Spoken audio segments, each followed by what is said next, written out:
28 июля 2014 года массовое убийство, совершенное китайской армией в городе Элишку в Яркентском районе древнего кашгарского города Восточного Туркестана, вызвало протесты во многих городах, особенно в Стамбуле. В регионе, разбомбленном китайской армией тяжелым вооружением, были убиты по меньшей мере 3000 человек, а 3 населенных пункта полностью стерты с лица земли.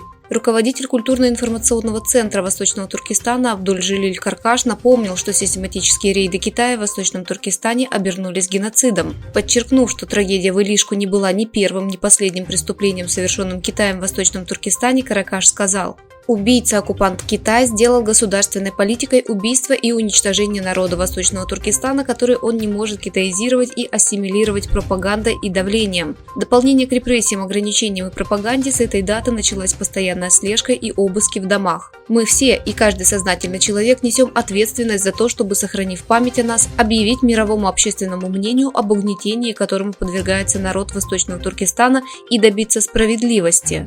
Мы желаем милости от Аллаха нашим мученикам, погибшим при трагедии в Элишку, и терпения их оставшимся семьям», — сказал он.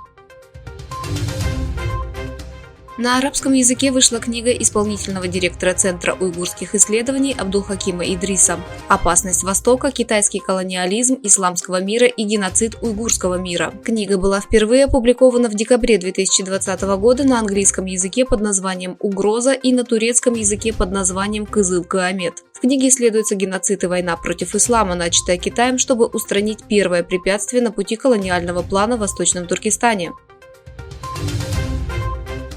Международная ассоциация НПО Восточного Туркестана выступила с заявлением для прессы перед консульством Китая в Стамбуле в Сарыере по случаю годовщины трагедии в Элишку и визита министра иностранных дел Китая в Турцию. Сотни протестующих собрались перед Генеральным консульством в Стамбуле, чтобы выразить протест против уйгурской политики Китая с такими лозунгами, как «Фашистский Китай, остановите геноцид уйгуров» и «Турция, защити своего спящего брата против Китая». Один из протестующих заявил: они совершили массовые убийства в Восточном Туркестане, потом они приезжают в Турцию и лгут, говоря, что мы ничего не сделали в Восточном Туркестане, поэтому я не считаю этот визит правильным. Пока Турция встречается с Ван И, следует обсудить вопрос Восточного Туркестана. Я ожидаю, что на встрече будет содержаться призыв к прекращению преследования и массовых убийств уйгуров.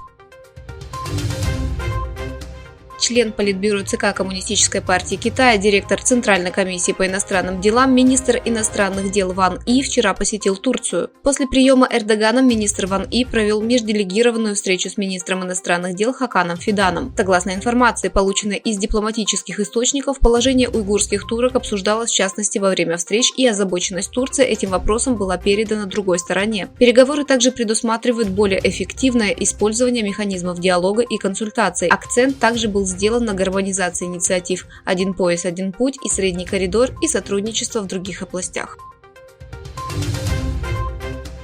Госсекретарь США Энтони Блинкен во время визита в Тихоокеанское островное государство Королевства Тонга охарактеризовал деятельность Китая в Индо-Тихоокеанском регионе как проблемную. Во время своего визита в Тонгу, страну в южной части Тихого океана с населением около 100 тысяч человек, Блинкен сказал, что страны региона должны опасаться Китая.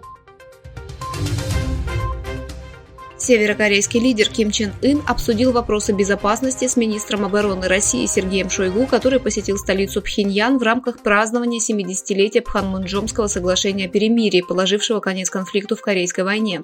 Кроме того, делегация во главе с заместителем председателя Постоянного комитета Всекитайского собрания народных представителей Ли Хун Суном посетила Северную Корею в рамках празднования 70-летия соглашения о перемирии.